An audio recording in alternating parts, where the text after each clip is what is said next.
Hello bachcho, let's read this question.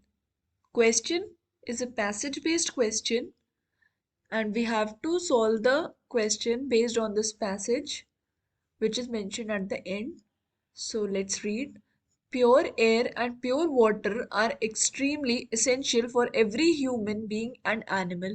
In case these are not pure, number of the health problems arise with which we are quite familiar, particularly by those living in urban and semi-urban areas.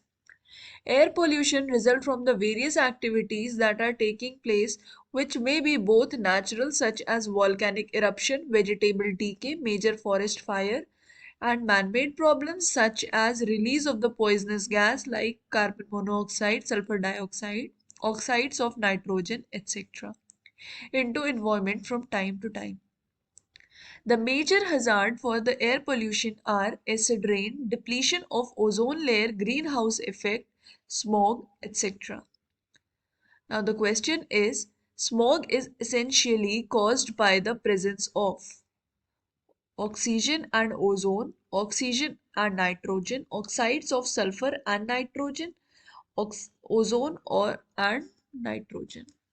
So question में हमसे बोला गया है, हमें question में air pollution के बारे में बताया है कि एयर पॉल्यूशन कैसे होता है, मैनमेड फॉर्म होता है जिसमें हमारी पॉइजनस गैसेस रिलीज होती हैं, एंड नेचुरल होता है like volcanic eruption, vegetable decay, major forest fire and all.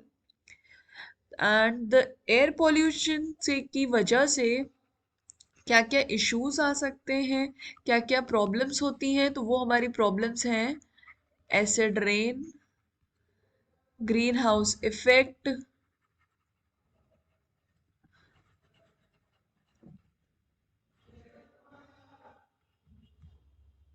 Depletion of ozone layer,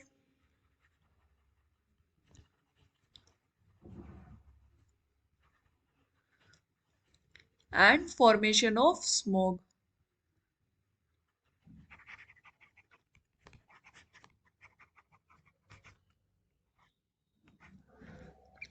तो हमसे क्वेश्चन में पूछा गया है जो स्मोक फॉर्मेशन होता है उस वो किसकी प्रेजेंस में होता है. तो बेसिकली जो हमारा स्मोक फॉर्मेशन होता है वो होता है smoke formation is due to presence of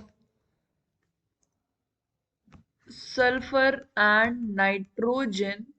जब इनके ऑक्साइड्स बनते हैं वो इनके ऑक्सीजन सल्फर और नाइट्रोजन के साथ कंबाइन होकर के ऑक्साइड्स बनाता है फ्रॉम इंटरनल कंबशन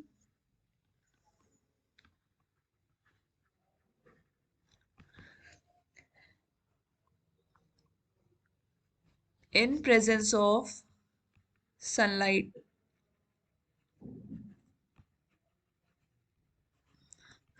तो बेसिकली स्मोक फॉर्मेशन होता है जब हमारा सल्फर और नाइट्रोजन ऑक्सीजन के साथ कंबाइन करके इंटरनल कंबशन से सनलाइट की प्रेजेंस में स्मोक फॉर्मेशन टेक प्लेस होता है. तो स्मोक बेसिकली हमारा कॉज होता है due to presence of oxides of sulphur and nitrogen. First option इसलिए नहीं हो सकता, ओजोन हमारी जो प्रोटेक्टिव लेयर होती है स्ट्रेटोस्फेयर में, सो ओजोन हमारा स्मॉग फॉर्मेशन या किसी भी तरह से एयर पोल्यूशन को प्रमोट नहीं करती है. नाइट्रोजन हमारी इनर्ट गैस होती है जो कि एटमॉस्फेयर में प्रेजेंट होती है, एंड ऑक्सीजन रिएक्टिंग गैस होती है बट वो एयर पोल्यूशन नहीं कॉज करती है. सेम ओजोन एंड नाइट्रोजन भी नहीं कॉज करेंगे. So the correct answer is option C, oxides of sulfur and nitrogen. I hope आपको ये solution समझ में आया हो and all the best for your examinations. Thank you.